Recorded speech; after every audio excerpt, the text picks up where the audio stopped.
get rolling, I want to take a quick moment to let everyone know that between now and October 15th, Silvercore Club members have access to 40% off regular price clothing from Stoger Canada. They also get 20% off all regular priced items, plus free shipping on orders over $150. There's going to be links in the description. Check that one out. It's a wicked deal. Secondly, Armament Technology, makers of Tangent Theta scopes, of Tenebrex scope covers, of SAI optics, have come out with a 3 MOA micro red dot sight. I've been putting it through its paces. I've been seriously impressed. If you want to win one yourself, keep an eye on Silvercore social media for your chance to win. I'm pretty hard on my gear, and you've probably noticed that to protect it, I've been running the Nook cases, and there's a good reason why. They're Canadian made, they're highly robust, and Silvercore Club members get 30% off. Finally, if you want a surefire way to win some Silvercore swag, it's super easy. Simply leave a review on Spotify or leave a review on Apple Podcasts. Take a screenshot, email that in to info@silvercore.ca, put your address in there, and I'm going to send you off some Silvercore stickers. Now, without further ado, let's get on with this episode. He's the storyteller behind one of the most respected names in ammunition, carrying Norma's 120-year tradition into the future with a precision that mirrors his own life. Whether it's shaping a global brand or honing the art of fencing or studying the subtleties of wine as a sommelier in training, his attention to detail is what sets him apart. Welcome to the Silvercore Podcast, Jonas Hellentin. Thank you, Travis. That was like an awesome introduction. Well, I've had a little practice. Swede, as the humble Swede, this is you really nice to be here. I'm glad you're able to make the time. And I've had a little bit of practice with that name. I was on AI trying to figure out how to say it properly. I wanted to make sure I had at least some Swedish intonation as I did it. I'm sure the purists will call me out. I think it sounded really fine. Yeah, I think you had some time to practice also being in Sweden a couple of months ago. Yeah, that was so much fun. That was a good trip. My wife and I went down there. We got to meet with you. We did the whole factory tour. And a couple years ago, I did a float hunt down the Fraser River here in British Columbia. And I have an old whitewater raft from my whitewater rafting days. And I thought, well, let's put it in. Another friend who came, he's search and rescue, and he borrowed a rowing frame for the raft. And so there's three of us. We go down, we put in up 100 kilometers up, and we do 100 kilometers down this river looking for sheep. And I thought this would be fantastic. I'm going to bring a camera. I'm going to film stuff. And I've got a few hours of beautiful scenery, of whitewater rapids, of animals. But when I finished up, I looked at this. I'm like, what can I do with this? And I was talking to Jesse Reardon, and he was the cameraman for Jim Shockey, a very prominent Canadian personality in the hunting world. And he says, Travis, you got 2 hours of B-roll footage. And I made the same mistake when I went over to Sweden, and I got a couple hours of B-roll footage. So I thought, well, if you and I sit down now, because Jesse's like, did you have some talking head? Like, were you on the side of the river and did you just say, hey, how's it going? What are you excited about? He says, you can interject all of that stuff and you can make a movie out of that. I'm like, okay. So what I've done, and I'm letting all the listeners in on this one because this is a little different than how most of the podcasts go, but I've got 19 specially calibrated questions that I'm going to be working into this podcast, and so that we can turn pieces of this podcast into a video production, and they get to see what I saw when I was in these at Åmotsfors. Åmotsfors. Yeah. Yeah, that was a cool factory, eh?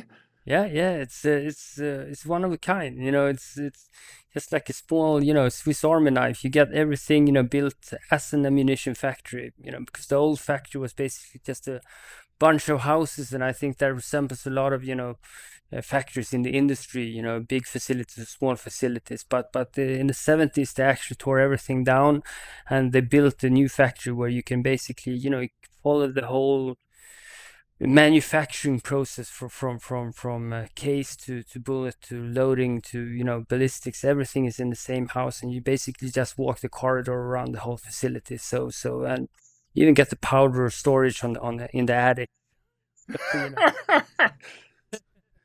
Yeah, well, you guys are specifically set up on a lake there, aren't you? Yeah, exactly. Because if it's if the powder blows, then it shouldn't go into the village. It's just aim towards the lake. So reinforced walls in every direction except for the lake. That type corrugated steel plates. So it never happened though.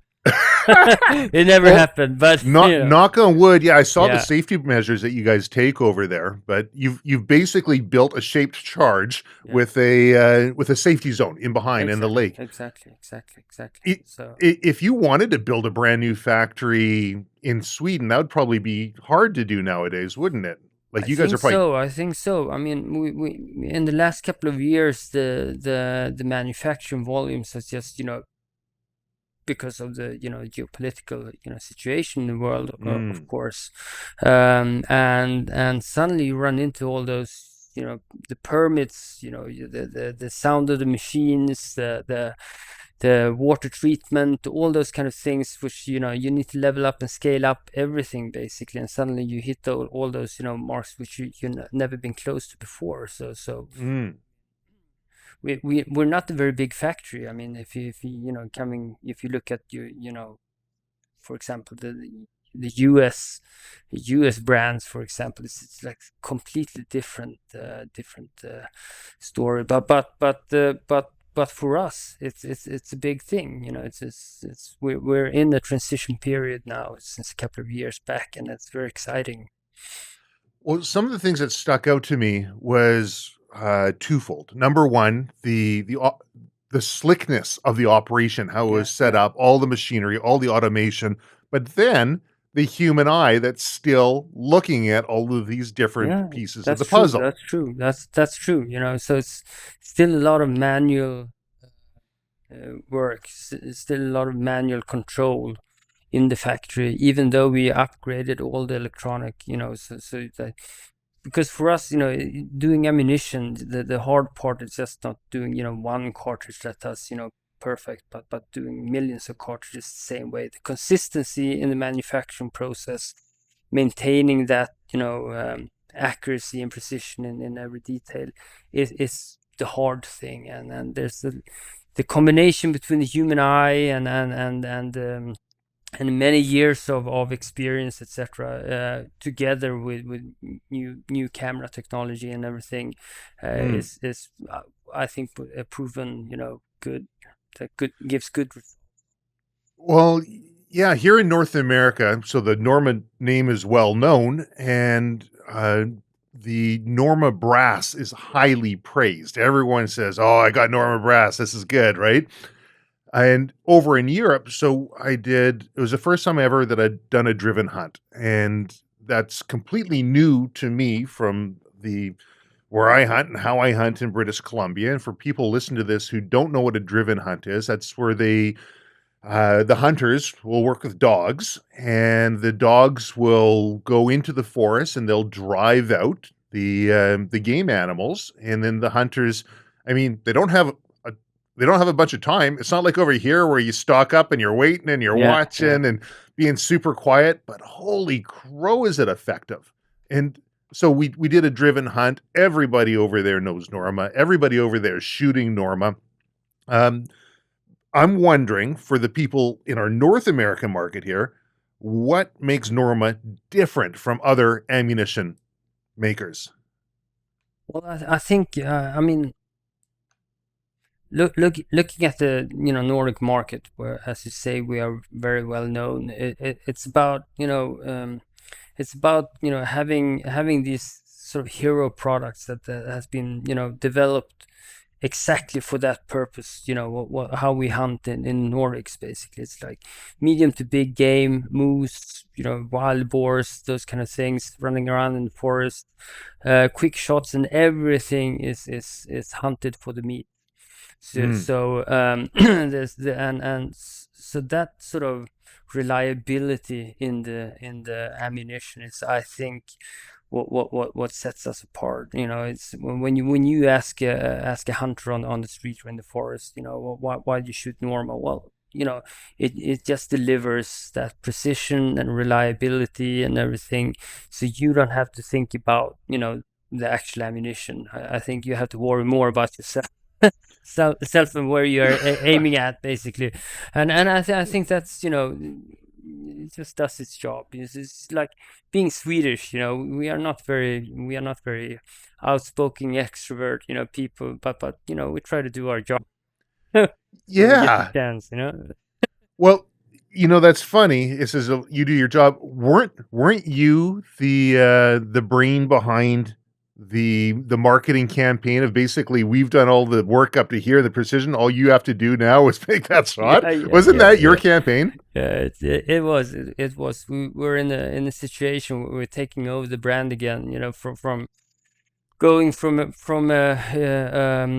coming from a big group of a lot of brands, and they took a decision to take the brand back to the Nordics and do something about it, to internationalize it, etc., etc., etc. And I remember, because I was quite new to the company at that point, and I had the people down in Germany saying that, well, they try to explain Norma. With all due respect, I've been hunting with Norma since '95, and so from a hunter's perspective, I was quite familiar with the product and the brand and what we think about it. And I had this guy saying that, well, we're the Red Bull of the ammunition industry, and I was like, really? Yeah. I've never thought of it that way, because I think I would say we're like the microbrewery of the ammunition industry. I think that speaks more to it.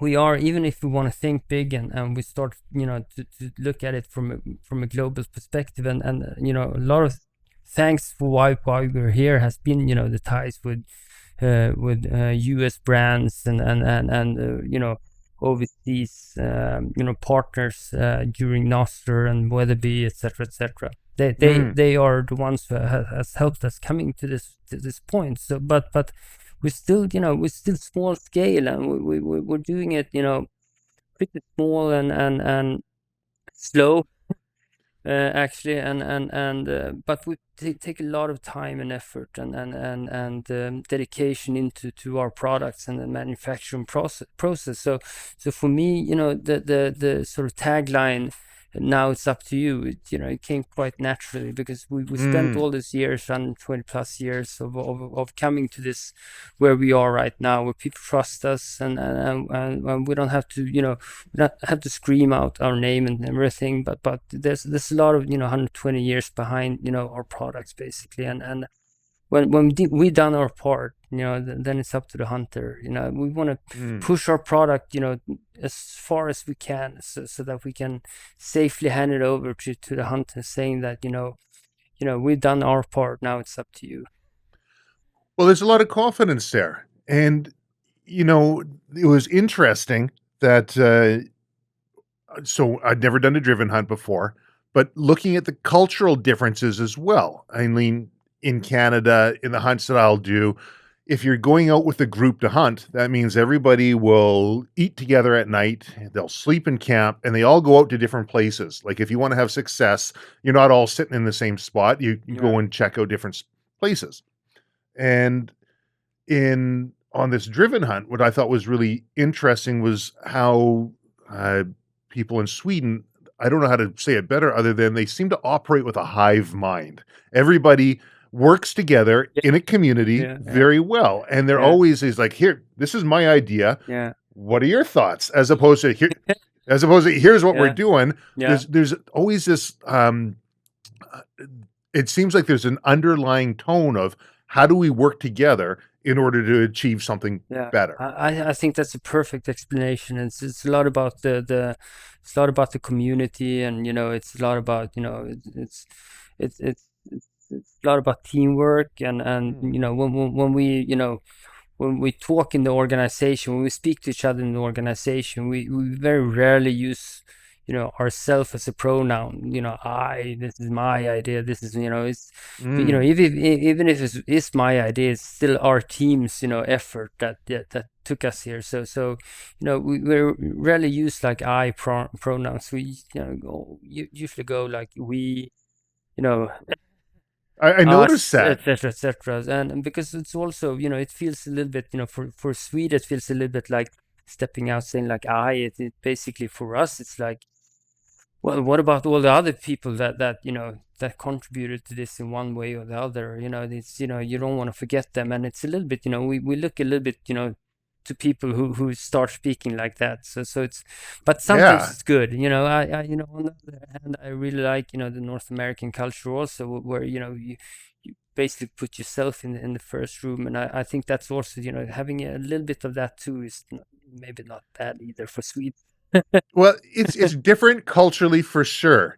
Yeah. There was a word, and I forget what it was in Swedish, Yeah. but I asked because I kept hearing the same word come up. It was at the end of the sentence. It was like "esu" or something like this. It was basically and you. It was like a question. Yeah. Well, what is the word? What could it be? It could be och du. That might have been it because Yeah, it just yeah, kept yeah, coming up at the yeah. end and basically meant Yeah. and you. So they'd say Yeah, something yeah. and you Yeah, basically yeah. like here's my statement, but I'm Yeah. not totally married to it. If you got something better to put in, and Exactly. I think that's a perfect observation, very sharp, and sometimes, you need someone from the outset to like actually see it and, put it in words. But, we usually tag along that also because, we don't want the full responsibility of what we said either, so, if we're like totally far out there and, doing that, it's nice to, just open the door, in the end and saying that, well, I can slip out here, if I yeah. screw up, I have a back door here, it's like, So I was hunting in an area called Soloron for the listeners, historic island in Sweden there with Viking graves, like literally. We're on a fox hunt. They said, "Oh, go stand on these rocks over here." I'm like, This looks unusual. Like this is a man-made thing. It says, "Oh, it's probably a Viking grave." I'm like, okay, interesting. The history is crazy, but the other thing that really stood out is traditionally in North America, hunting is a very male-dominated activity. Women are really coming in and in big numbers, and there's a push from companies, from hunter groups, and all the rest to help make it more inclusive. But I don't see that push over in Sweden because it's already the women, the men, everyone's got their roles. Everyone's equally comfortable and confident. I thought that was really cool. Yeah. We don't, we very rarely, put people out actively. It's like, it's not, I think, the hunting world also, it's because, as you say, it's quite male dominated and quite traditional, but I think also, it's not that it's like a society living outside of the other society here. So, whatever, as Sweden has come a long way in, equality and everything. So we're actually not pushing it. My feeling is more that, not all, women are spending basically half of the year in waking up at 3:00 in the morning and then spending the last couple of hours in the slaughterhouse and then go to bed and then up again 3:00, and basically you're completely devastated at the end of the hunting season. Well, the women that were hunting with us were all in for it. They were 100% in. Neat farming community. Yeah. And just when you talk about using every part of the animal, I mean, the whole thing's a process. How quickly the hunt can take place, how quickly and efficiently everybody works together. They got had a red deer and take it out in a sled. Well, what were we hunting for? So you guys have moose, you've got elk, and I think, of course, you got red deer, but I think, if I'm not mistaken, moose and elk are different for you than they are for us in North America. So our moose, we call them, have the big palmate antlers, and you guys call them elk, which is probably more true to like the Latin name is Elsis elsis for Yeah, moose, yeah, which is that's probably true. where elk comes That's true. from. Yeah. And then you call your elk, which we have one big backwards beam with all the tines coming off. You call them moose, if I'm not mistaken. Oh, we actually call, you know, the different types of antlers. Yeah, Yeah. antlers. It's just we have two types of it, you know, in Sweden. So it's we don't actually call them, you know, in Sweden we say älg, so it's you know, elk basically. But Gotcha. but we are, you know, it's a little bit like football and soccer in Europe. So I you get know, it. yeah, we say football while we mean soccer because it's completely different, you know. So I would say it's that when we speak, you know, English, we would say moose. But yeah, but that's the traditional, really traditional Swedish, you know, hunt. You know, a lot of, you know, a lot of our hunting culture stems from that. But on the other hand, as you go a little bit further south, you know, the driven hunt with wild boars, deer hunts, etc., that just sort of takes over a little bit. Um, but I would say a lot of our you know, we identify a lot with the moose hunt, which is, yeah. So speaking of this heritage, can you share a bit of a story of how Norma started and what's kept it relevant Yeah, for over yeah. a century? Oh, that's a big one. That is. That's a big one. Yeah, yeah.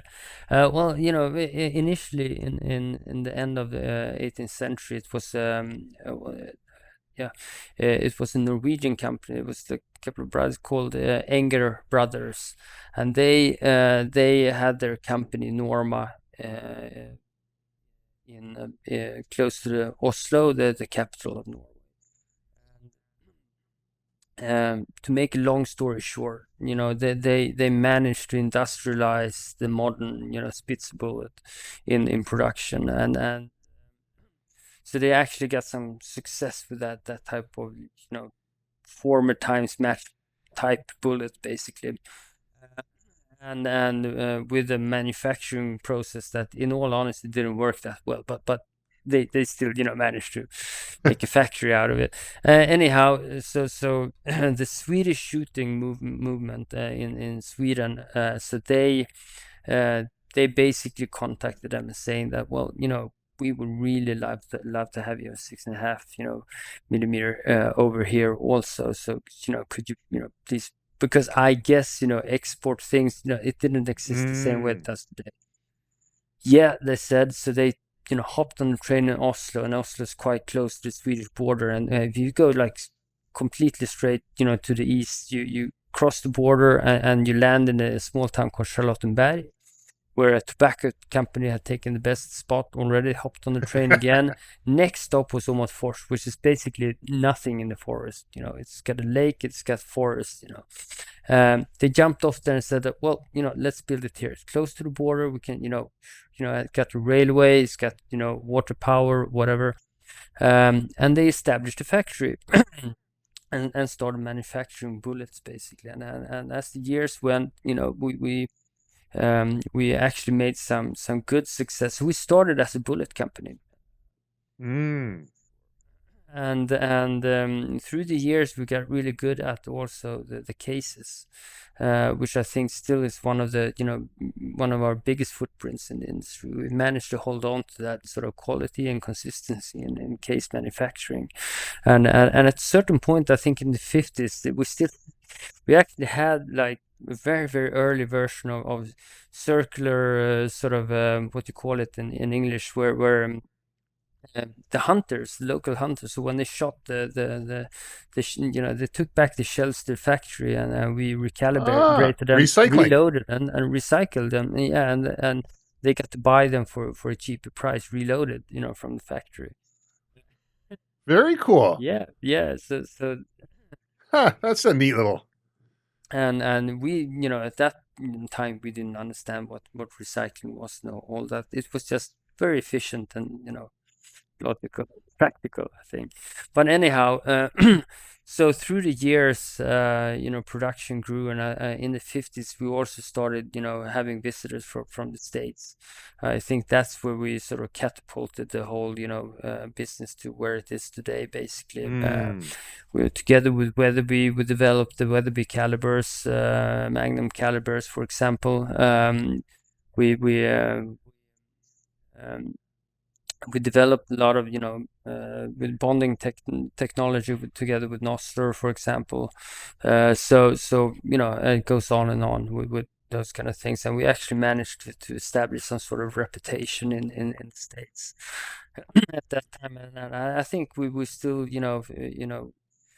we still have a lot to thank, the US, partners from those years for having, elevated us to that, position, because it also pushed our obviously our brand and history.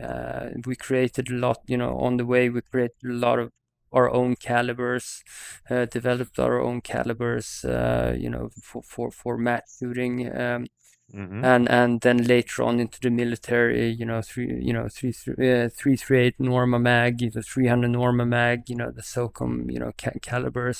So through the years, we have been there, doing stuff, being trying to, not in a super big way, but still, I think in a consistent, high quality fashion, which I think we should be proud of, so that's how. But the actual hunting part is something that has been, very with us for a very long time. It's just, in modern days with guys like me, I try to bring it up and make a story about it. But we since we are basically in the middle of traditional Swedish moose country, that this half of the factory is every time this year when the moose hunt starts, production just drops, and then our production managers are running around going like, no, it's this time of the year. Everyone just leaves the factory, and it is like that, and it's been like that for ages, That's funny. And yeah, so I think it's just maybe last couple of decades where we try to capitalize a little bit on it, trying to explain a little bit what our identity and where we come from, and why the bullets and things are developed the way they are, but it's been with us very naturally, I think, through the years. Well, what sort of values and traditions have carried forward over the years that are still alive in the factory today? That's a good question. I think who was not born and raised up there, the marketing office of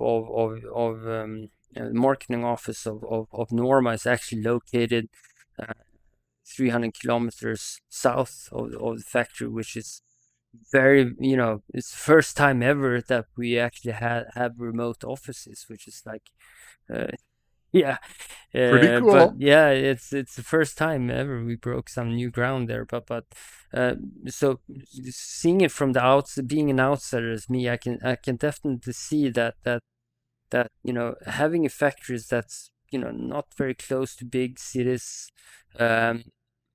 basically out in nature somewhere, you have people who has been working there for generations, basically, and it's not very uncommon for people that work there like 30, 40 years. They start there, they retire, etc., and then I think that brings sort of a little bit like family feeling. I would say, I would say that, and I think you felt it too when you were up in the factory. People are extremely friendly, and it's almost like a family sort of culture. We are a family up there. We live and breathe what we do in the day. There are days we don't love going to the office, but it's part of our life. We know people in the factory privately, and both online and offline, sort of, but I think that sort of family culture gives some sort of pride, but also responsibility to what you're doing. I think you could feel it very clearly, and me as an outsider, I definitely feel it. There's a Mm. certain pride, you don't. Norma is not a place where you start working, and in a couple of years you start working at the other factories, because we are basically it in Åmotfors. Well, it was exuding that from the Yeah, yeah, walls. I could yeah, feel that. Even me as an outsider coming yeah, in was made to feel like family yeah, when I was in there, and just chatting with everybody, the people working the machines, the people at the lunch table, the people in the office yeah, booths. It's a neat environment, and you don't yeah, find that everywhere. yeah. And people are Are there very, very friendly, and they are very, very proud of what they're doing. Yeah, it's our baby basically. It's we really try to take care of it. I wonder, are there multi-generational families that work in that factory? Yeah, yeah, definitely, definitely. Huh. So yeah, so Yeah. so um, it, it, So why don't you walk me through what it looks like, the full journey of a cartridge at Norma from brass cups yeah, to the yeah, finished round. If you take me a little bit of a walkthrough for people who haven't been there to see it, yeah. uh, what's that look like?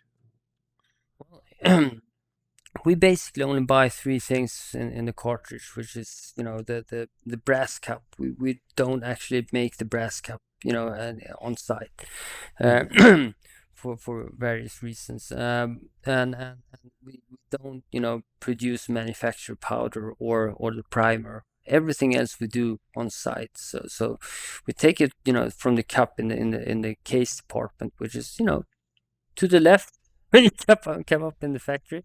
So you have the case department where we make more or less 115, 130 calibers on a regular basis, which I think is quite a lot. Mostly civilian, but obviously some military and police calibers. So what you do is basically take this cup and you make it longer. You aim for the right thickness or wall thickness of the case, which is not the same, through the case. It varies depending on what kind of caliber and what it's supposed to do. And we form it, and we when we're done with it, it goes to the warehouse. And then you have on the opposite side of the factory, we produce the bullets, which is basically made in the same way, except for us putting lead core into it. But otherwise, it's we have you have a brass cup, and you know make it longer, and you form it, and everything, and you put lead, and then we make everything from match bullets to open soft points or hollow point bow tails, etc.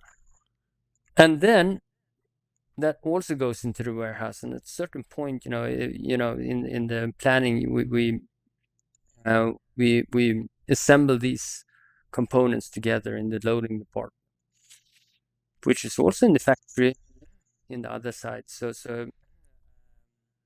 And then we load it and pack it and everything. And then through the whole process, we use the ballistics department, which is in the basement, with 100-meter ranges, test ranges, where we continuously shoot, all the batches that we are manufacturing on the floor above.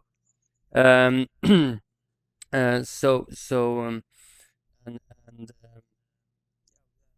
that way we make around 100 million cartridges a year. So it's not a super big, production facility, but for us, it's been a lot more a couple of decades ago. Well, 100 million is a pretty big number. It is. People are always looking for, if they're loading their ammunition, they've got their ideas or tips or tricks for just maxing out accuracy. And which part of the process is most overlooked, in your opinion? What part of the process is most overlooked or misunderstood by shooters? Oh, that's a good one. I think there's two actually. On a general level,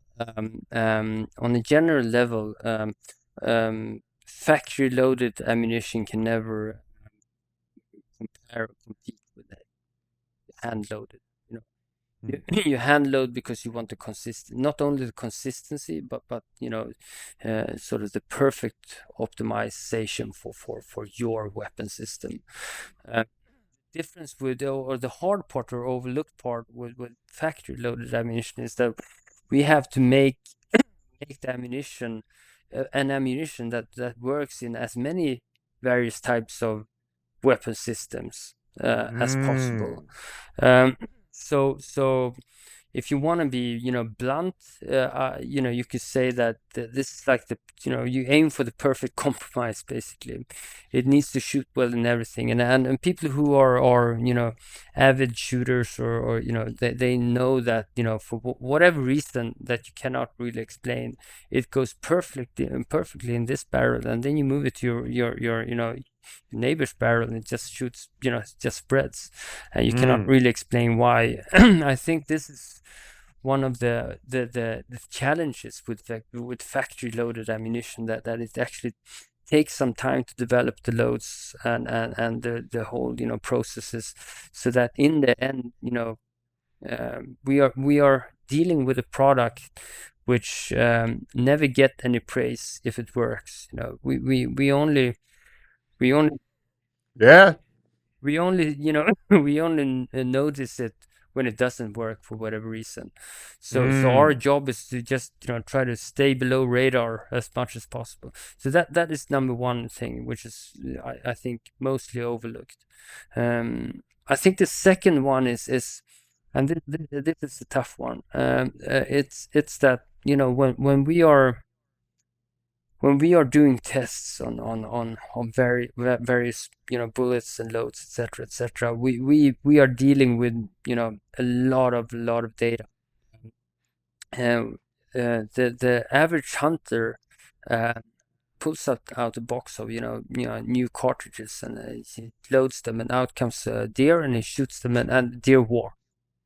And obviously it's not your fault. It's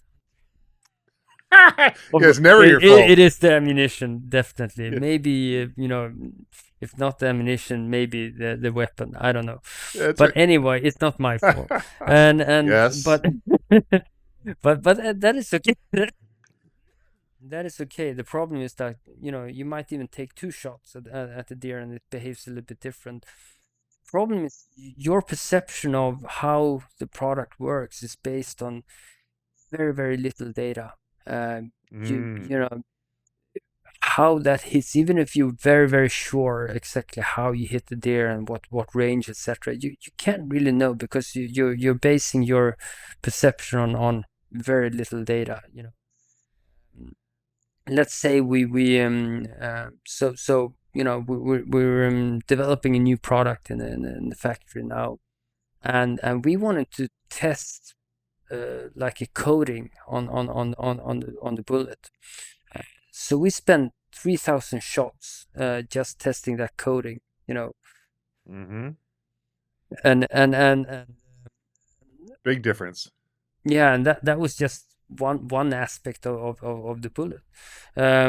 So yeah, I'm not saying that you're wrong or whatever, but it's very different. It's very difficult sometimes to discuss ammunition, because we usually we don't want to it's not that we want to put everyone down, but we do a lot of testing when we or our competitors, etc., put the bullet out there, because most manufacturers, serious manufacturers, do exactly the same thing, where there are tons are tons of data supporting the fact that this product will most times work, but you still need to have that sort of be humble to the fact that when people are not firing 3,000 shots on a hunt, it's impossible. Well, that's it. Yeah, so even if trying to bridge that sort of those two realities is sometimes quite difficult, because you don't also want to go into too much details about things, but we know that the product works, but sometimes it's whatever the deer was running, it was, I don't know, stressed, or you were stressed. I don't know, but it's still, those two realities are sometimes clashing, and I think that's a challenge. What do they say? The poor marksman already has their excuses lined up before they pull the trigger, right? Yeah. And but it's funny. It is human nature to blame Yeah. everything but yourself first. I Yeah. remember there is I've been there too, I've been there too thousands of times, it's human nature. Exactly. I remember, so before Silvercore Outdoors and doing all the training, it was Silvercore Gunworks, and I would Yeah. do repair and maintenance for armored car companies. I had every single armored car company in British Columbia at one point. BC, Alberta, Saskatchewan, Manitoba, Ontario I was doing for a multinational, different law enforcement agencies, and one government agency, which I won't mention their name on here, but it was funny. They had a bunch of guns that they left in a safe and in a moist environment, and the guns became corroded and oxidized. I'll say that without giving away. If I say what actually happened, people will be able to piece together the agency because of the type of gun. Anyway, so they said, "Well, can you fix this for us?" So, yeah, no problem. We can strip them, refinish them, go through the whole process of what's required. And then we like it. They say, "Can you do our repair and maintenance ongoing?" Sure, not a problem. So did that for them. One time during a training exercise, I get a phone call and they're like, "You got to come down here right now. You did something wrong and the gun's not going bang. It's not grouping well or whatever." Anyways, I show up. I drive all the way down to their training location and I show up and, "Okay, let's see the gun. What's going on?" Talk with the instructor. And I said, "So you've test fired this?" He's like, "Well, no." He said, "Well, the student told me." I said, "Well, so you got somebody who doesn't know how to shoot that's just coming in that you're teaching them how to do it. And they say there's an issue with the gun." Got it. Okay. So, well, let's try it out. "Do you want to test fire it?" He's like, the instructor didn't want to do it. He gives it to me. "You test fire it." And thankfully, I was just off a week-long instructor training course that I was doing in the States. And so still feeling pretty fresh and comfortable. They put the target all the way out to the end, had a nice tight grouping. Everything works good. And then I have to do the song and dance to allow the instructor to save face, not look bad in front of the class, but also like, come on, give your head a shake. We always double check the human factor before calling in for special services here. But it's, that human factor is kind of funny. And people don't want to stand up and say, "Wasn't me." And when you talk about that large number, if I hunt and I get one or two animals every single year, and I do that successfully for 10 years, and I've got 20 animals, and I want to say I'm an expert. It's like people teaching gunfighting. "Well, I was in a lethal force encounter and I survived, so I'm an expert." Well, that's one. That's one, right? It's really hard to be an expert on that data set. Yeah. So we are in the business where we just want as little hassle as possible. That's the whole thing. We don't have to come out like that. But if our if our product works, then there's no fuss about it at all. So and that's a good day. That's a good day. Mm-hmm. So yeah. So what sort of innovations and machinery would make Norma stand out? Or process? I think one of the processes that we really managed to master, I would say, is our bonding technology. We are quite proud of that, and these are actually things because when talking about quality of cartridges and etc. I do acknowledge that all serious manufacturers do ammunition that works, and they work perfectly fine, and they shoot, more or less accurate, etc., etc. And so everyone's doing a good job in the business. So now we're coming to just minor details. Some bullet companies might make better match bullets or whatever, match design bullets, etc., or whatever. We have really through the years been able to hone the process of bonding technology, and the reason why we put so much effort into that is that's the way Scandinavians hunt. Basically, you want we have big animals, the moose, for example. We have big animals, and in the end, we want to preserve the meat. You want to take the animal down, but not destroy too much meat inside of it.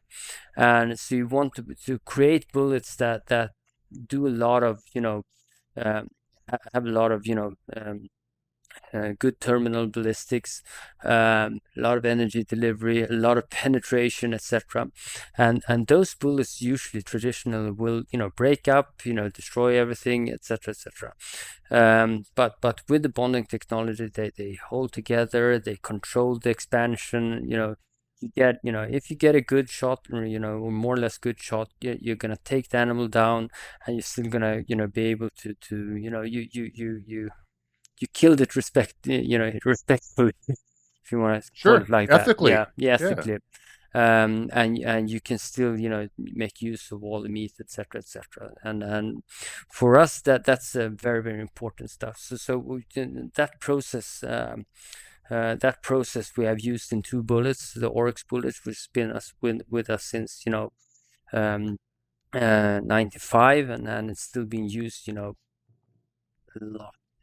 And now in the bond strike, where we stretched the ranges a little bit, we notched up the velocity and accuracy on longer distances, etc. But it's still perfect bullet, that holds together even at short distance, even if it penetrates and opens up on very low velocities. So with over 100 million rounds being produced every year, how do you ensure consistency and precision at each stage? Yeah. Well, that comes down to the ballistics department, who basically shoots some, I don't know how many, a lot. So during production, each day from each lot that we are making, they pull out bullets continuously, shoot them, pressure accuracy, pull out forces, etc., etc. And they are continuously checked, and well, basically that's how we do it. And we do also take to what you call it, to our manager's frustration. We do stop the production at every single step. We feel that it's stopped. I have had people stopping the production and calling me up in marketing, saying that, well, the little label, it's you probably changed something there, because it just sticks out 4 millimeters on the pack, goes below and just touches the text on the pack. It just looks really shitty. I was like, you stopped production because of that? They're gonna hang me for that. But on the other hand, I really respect that. I think that's part of the attention to detail. Attention to the details, and also like, it's a little bit fun also. That, like, that's if that's the only way I can screw up as a marketing guy, then I can live with that. And I will learn and do better next time. One thing that surprised me that I didn't know about before, which maybe it's common knowledge and I just sort of glossed over somewhere, but the recyclable material that you use, the plastic ammo holders, is specifically designed with wood fibers in it, and it's designed to take a spark. And I did a video on that, and I went on TikTok, and man, it went through the roof. Everyone's looking at the video, lots of hits, and all of a sudden TikTok's like, oh, hold on a second, there's ammo here. We better stop the... All right. So it went so far. I've actually got an appeal on that one that's still waiting, but it makes... So that was an interesting thing for me, seeing the attention to detail, the thought process behind not just the ammo, but the packaging and how it's put together and the uses for the hunter and how it clips off, like all these little pieces. It's like kind of like Apple, right? You look at Apple, sure, they got a great, amazing product, but look at how they package it. Like, Yeah. they win awards for how they package it. Look at how it all works together. They win awards for the ecosystem. Yeah, and the actual design of the inlays is also actually patented because, as you know, you want you want to be able to stick 5 cartridges into the the inlay, so that it doesn't rattle around in your pocket. So you snap it off. You have five rounds. You can stick it in your pocket. You don't need to have like another pouch or anything. Just stick it in the pocket, and it doesn't rattle around and make noise when you're walking in the forest. So Right. and they sit tight, and you just open it up and just load your magazine if you want to. But so that's also part of a little bit attention to details. I think maybe I'll make a video, because that was the number one thing that I saw. People were saying, that's really cool, but man, it's hard to get out of the package. I don't know how to get it out. I've never had a problem with it. I just put my thumb on it. I press up and it pops out. So so maybe I got to, maybe people are trying to pick it out from the, I don't know. Yeah, I know. Take the knife and just, bend it out or something. Comes down to education. I got to wonder though, my experience on social media, having my, the account, the clip locked down, and I got a warning on the thing because it was gun related. Oh, really? How was it for you guys? That's a good one. Yeah. So yeah, we do. We do also have to follow those the rules, etc. And as you know, Meta, for example, is quite picky about it. We do have formulated a content strategy in Norma, where we just a lot of our content doesn't necessarily have to do with someone pulling a trigger or you never see, you very rarely see games being taken down with a shot in our videos, etc. Because in the end, for us also, I would say 99% of the hunt is everything else that you do except pulling the trigger. And we really do enjoy that. Being out in the forest is basically the best medicine you can get, and that resonates very, very well to I would say at least the Scandinavian hunter. For us, pulling the triggers, part of it definitely, but it's not something that we have to the sparked emotion of just seeing forest morning somewhere in the sweet forest, etc. That's for everyone who's been out hunting, that's the most important part. Taking down the game is it's just the end of a successful day, but everything else is the thing that you want to be reminded of it when you sit in your office in front of your computer and doing all the Excel stuff, hoping that the weekend can come soon. Well, a few years ago, I was watching the trend when it comes to ammunition, when it comes to firearms, when it comes to even knife makers. There are people that can't use the word knife if they're talking about it because they'll get their account locked down. And I thought, well, hold on a second. Like, so often here in North America, there can be people who are very vociferous about their opposition to firearms. And they say guns are bad, you shouldn't have them. There's going to be people who are very vociferous about their love. They says, no, for my cold dead hands, I love them. And I thought, this isn't the conversation I think people should be having, because when you get these two different, the antis and the pros, the anti-hunters and the pro-hunters, and you put them together, guess what? The hunters love the animals as much as the anti-hunters. The anti-gunners and the pro-gunners, they don't want to see guns being used for evil or misused for harm. We have more similarities than most people would think. And so I thought, well, what if we change that conversation a little bit? What if I use Silvercore firearms training? I'm going to call it Silvercore Outdoors, because I love the outdoors, and firearms is a byproduct of that. It's something else that we do. It's a natural.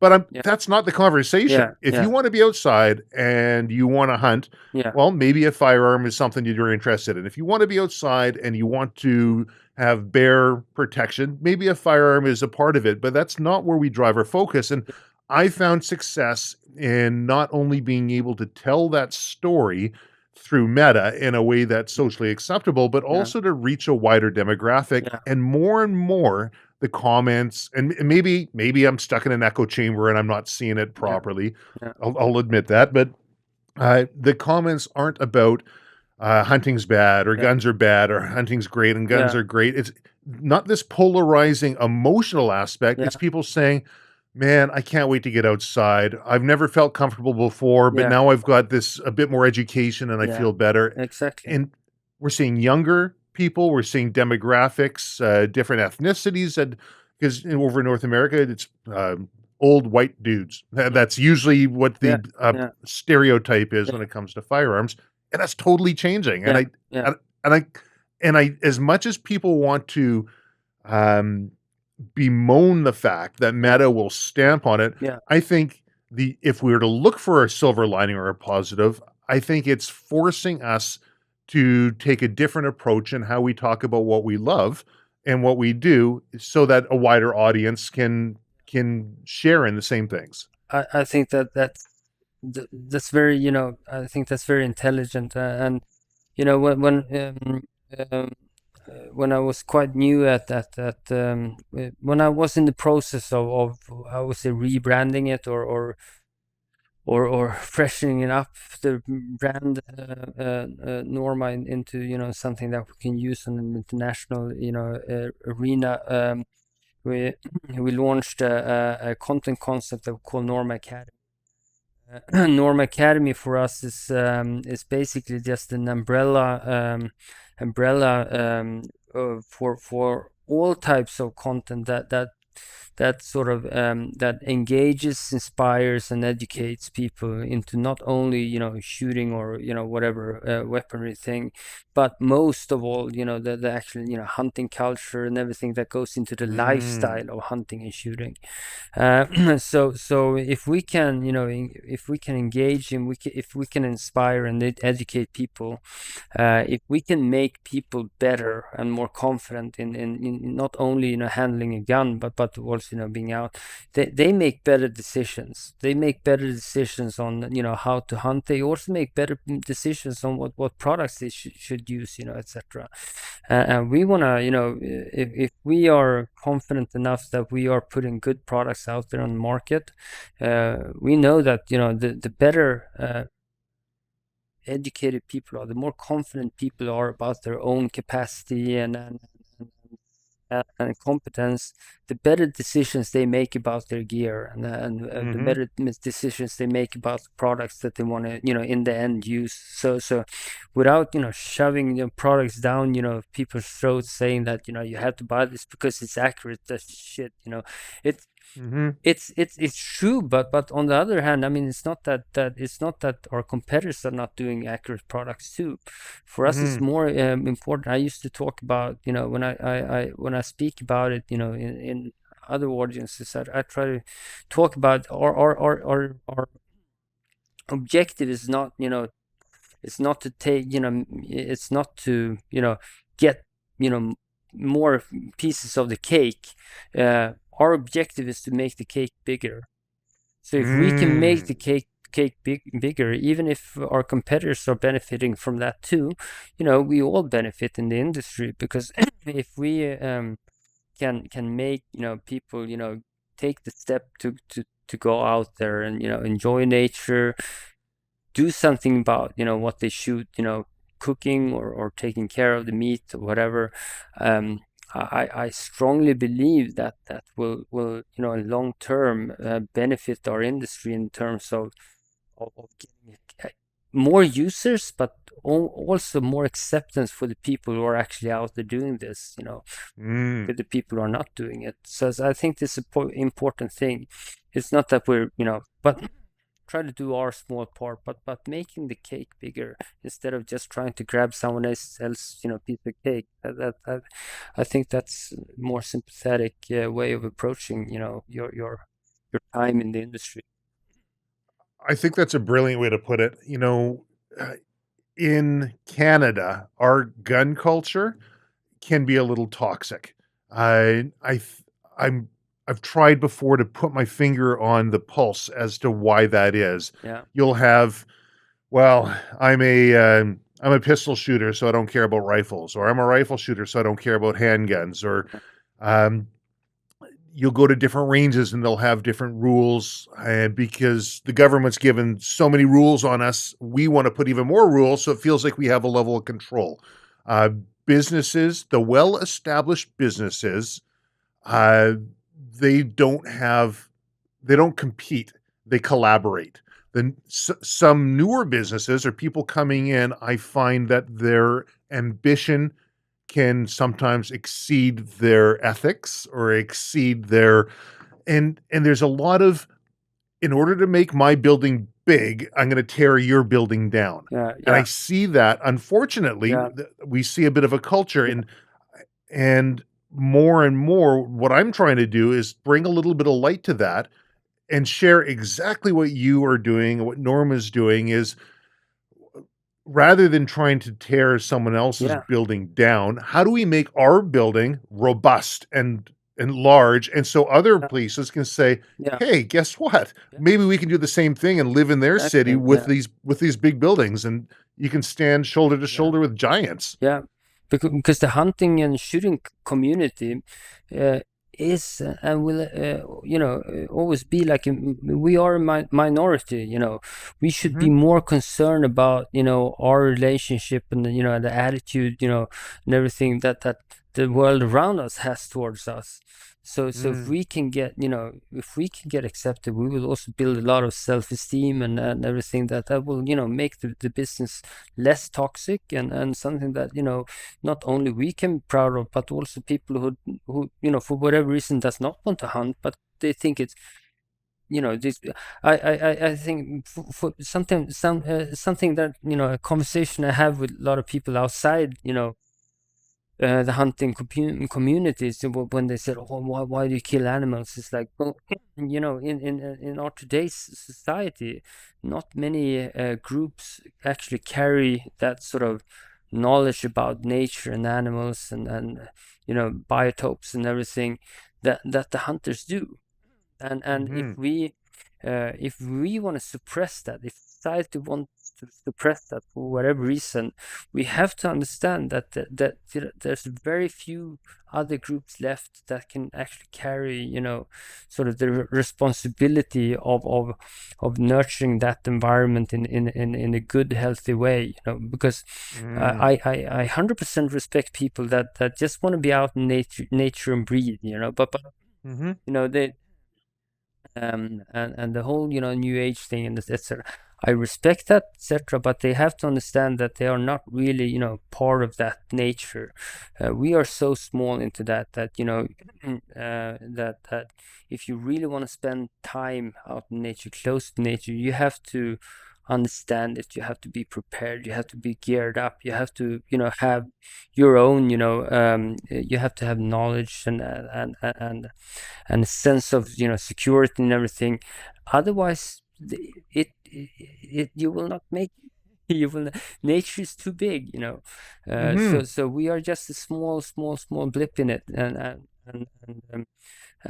so I think I I love nature, but I think we should love nature for the right reasons. I think if you look at nature and you look at these animals and how one animal will prey on the other, and how if one's dead, it decomposes and the plant life grows up. And I think it's common for us to look at that as nature, as something Yeah, out there. What I don't see as common anymore is for people understanding their role, because we are nature and yeah, we're all a part of this. exactly. And it seems like there's this disconnect from nature and ourselves. I'm going to go into nature and I'm going to come back. Yeah, Well, we're exactly. all in Yeah, nature. yeah. Exactly, I live a stressful life in the city, so then I want to, go out and just take a breath and go back again, taking an Hmm. Instagram picture and, telling I'm being there. But in reality, you're not really part of that nature. You don't have like you don't have like that, you have not gained that type of Connection. understanding and connection with it because nature is something that it's not always nice to it's not, Nature's metal. yeah, yeah. And Yeah. then I before I started, working in the hunting industry, I was, I was working in the outdoor industry, and before I was working in the outdoor industry, I was this outdoor guy myself. Go out living, trekking in the Swedish mountains and forests and everything. And so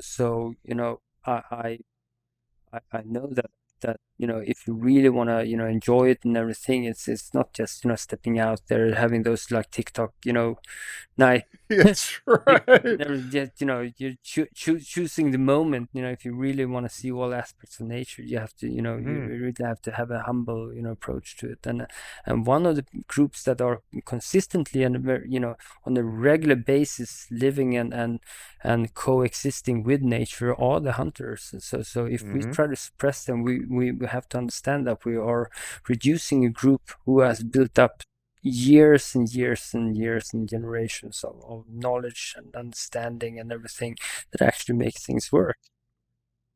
I, you know, if we're to jump back into the production line a little bit, Yeah. I got to tell you, one of my favorite parts was shooting into the gelatin blocks with the slow motion cameras.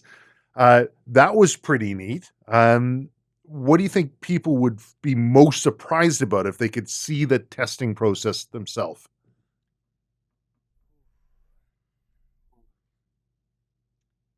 What would it, what would it be? I think the gelatin, you know, the whole laboratory environment is something that you very rarely see as an end user. You can't really form that sort of but it is a lot, it's very laboratory like, Hmm. in many ways it's quite scientific, so we're building our products from a huge set of data, and we draw our conclusions and make our changes from that, and that might look like the boring part. It's not that we're sitting there home and just cold forming, or lead bullets, and then go out and try it on a black bear or something. It is a process, and the interesting thing is that you cannot, at least in Sweden, you cannot really study to become a ballistician. If you want to work Mm. with that, we have to find people, working in space engineering, or those kind of things. Interesting. Yeah, so it's not that you can, actually, you cannot actually study to become like a ballistician. It's something that you yeah, you get from other industries or other, you know They had this. I guess the legend goes Archimedes was sitting in the bathtub when he came up with the idea of displacement in water uh, to measure weight, and he was supposedly running down the streets naked, yelling "Eureka, Eureka!" Right? But there was sort of a eureka moment. I'm wondering if during your testing process, if you've ever come up with something that was just unexpected. it probably, yeah, I haven't worked that long in there, but for me, one of those eureka moments was when I really started understanding. You can really see like the visual difference between when what bonding does, compared to basically the majority of non-bonded, soft point bullets on the market today. Mm. What the speed does to a lead core, uh, jacketed, bullet, at a certain point, as you know, if the velocity is high enough, it will not only expand but fragment into oblivion, and you basically have the jacket left. And here you can actually see the end result. If we shoot it at various velocities, how the bullet opens up, not only in that shot but in thousands of shots. I think that's really neat. For me, that is something I can transfer, as a theoretical model into my real hunting scenario, with an animal, with the bones, hitting bones to show the bones in between, still penetrating it and expanding in the vital organs, etc., etc. I understand the necessity of having bullets that can accomplish all those things, even if we're in a laboratory environment. I think Well, that's really neat. how do you guys decide what new calibers or what new bullets you want to create?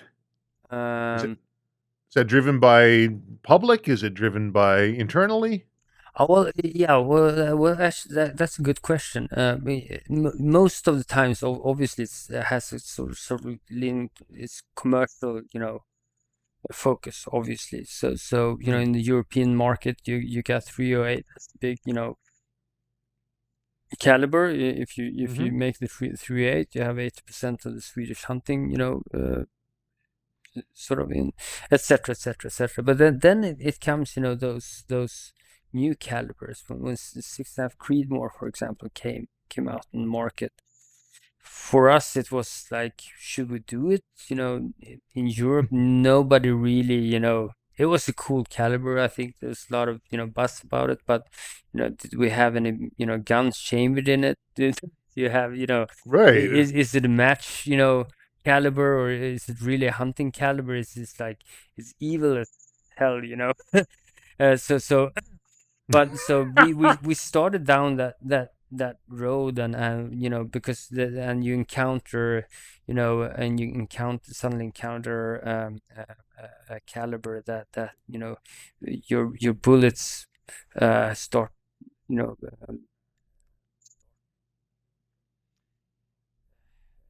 doing a result, working in a different way, or than you're supposed to. So yes, for example, when the Creedmoors came, it was not like a commercial decision. It was more like we have to see what this does and how we can apply it to our sort of world and brand.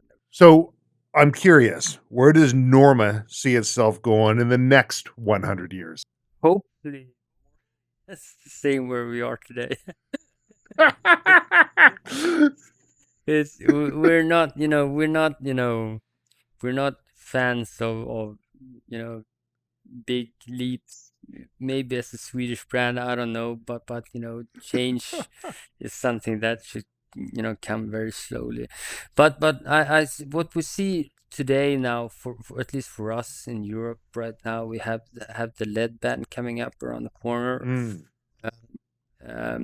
As much as it's of course exciting in terms of bullet development, it's also a little bit terrifying, because I think it's the whole debate is driven through public opinion, not necessarily connected to the ones who are actually doing it, and I'm not saying that it's wrong, or I'm not saying that I don't want to be some sort of like anti-environment. I don't want to come out like that.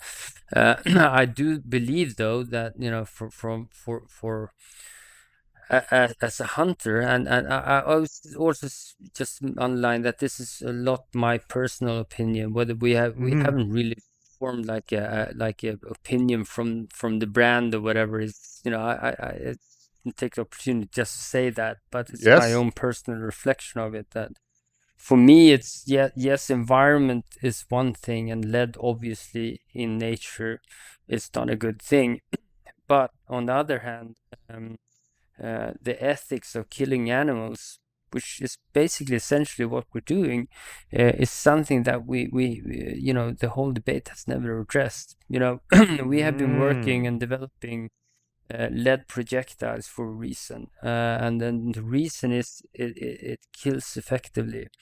The expansion of a lead core bullet, and the flexibility you have in developing different types of applications for it is something that it sounds wrong if I say it favored the animals, but in the end, yes, because it's because when you're hunting, the killing part needs to be ethical, which is basically quick, effective, with as little damage to the animal, or safety, considerations for the environment around it. But now suddenly, it forces the industry into using a completely different material and design. And I'm not saying that we are unable to pursue that, or do something about it, but it's just that we for so long we have been working with one type of material, and we really learn how to optimize that in every sort of different way. Now in a very, very short period of time, we want to be able to do the same thing with a monolithic copper bullet that behaves in a completely different way than lead is doing. And I'm not sure that copper bullet today, it might be better for nature, with all due respect. I do think that the hunting bullets that ends up in nature is a minor problem, compared to, for example, the military and everyone who's shooting guns out, and they will not be affected by the lead ban. But I will not win that argument, so okay, we leave that one. But forcing the industry very rapidly into a different type of a different type of bullet design, material, etc., that we haven't really 100% seen what it can and cannot do, is something that has not really been addressed from an ethical point of standpoint, and also security standpoint. I think that's a brilliant observation. I mean, like you, I'm all for. I want to make sure that the environment is as good or better when I leave than when I came in. And you look at things like electric vehicles. Well, getting carbon fuel, CO2, and people will just fixate on this one small piece of the puzzle and say, we got to make electric vehicles. Well, have you seen a strip mine for lithium? Have you? And the amount of coal that has to be burnt, or hydroelectric, or whatever is going to be used to help recharge and power these things. And what happens when the battery goes old, etc., etc., etc. Yeah. There's a cause and effect, and it sounds really good in the short term, and it sounds good on a marketing campaign. Hey, look, we're doing something. But for people to take that step back and say, are we doing something? Because from my research, and maybe somebody will get on here and they'll have some more information that I haven't seen before, and be able to help guide this conversation further. But lead will oxidize pretty quickly and becomes essentially inert. Disturbed lead is where we start to have issues, and that's why in North America they said, okay, shooting waterfowl, we're going to use non-toxic shot, because the ducks will go down, they'll scoop it up, and they keep disturbing it. And okay, so maybe there's some thinking behind there, but lead in the ground is just going back into the ground where it came from. It oxidizes over. There is no issue. Lead in an animal is when I shoot little fragmentations. I don't know the science on that, where that's at, but I do know lead's cheap. It's ductile. It expands on impact. It opens up like a Bible on Sunday. Right? It's got great sectional density. It carries that weight through. It's inherently an effective material for making bullets, and to turn around and not consider the amount of animals that maybe aren't going to be dropped as humanely and ethically as they would with lead. It's interesting. That's in 308, you go from a 180 grain bullet, lead bullet today, to 165, even 150.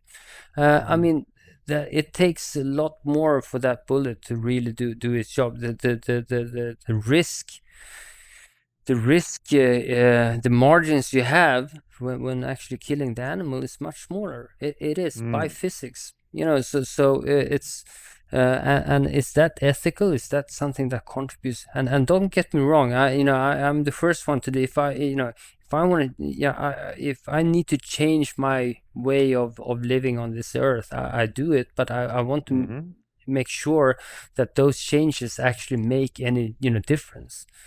is me switching from lead to copper, is that making a difference? I'm not really sure, to be honest.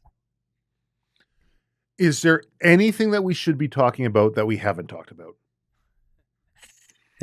Except for the wine and the nice things that you open up with, but I don't think we have to go there. I was hoping, it's a Thursday today as we're recording. I was hoping for a Monday recording right after you do your sommelier lessons, so that we can really see the real Jonas. Yeah. 5 perfect wines for moose steak, I love it. Well, I think maybe we'll have to talk about those wines. I'm sure we're probably going to be seeing some wine pairings with Norma recipes in the future. Yeah, exactly. If people want to learn more, we're going to have links in the description. The Norma Academy, I think that's a pretty cool thing because, if people are educated, they know how to use a product and they know how to utilize their meat afterwards in a way. Like that's brilliant. That creates a culture that carries on into the future and pride that people can carry with them. So I'll put those links in for everyone listening. You can find that in there and where they can reach out on social media and the rest. Yeah. Jonas, thank you so much for being on the Silvercore Podcast. It was really my pleasure. I haven't spoken this much English in a consistent length in a long time. From being a Swedish, that I'm pretty far outside my comfort zone. But thank you. You put me in a very safe place, I think. It was fantastic. Thank you. I appreciate being here. Thank you very much.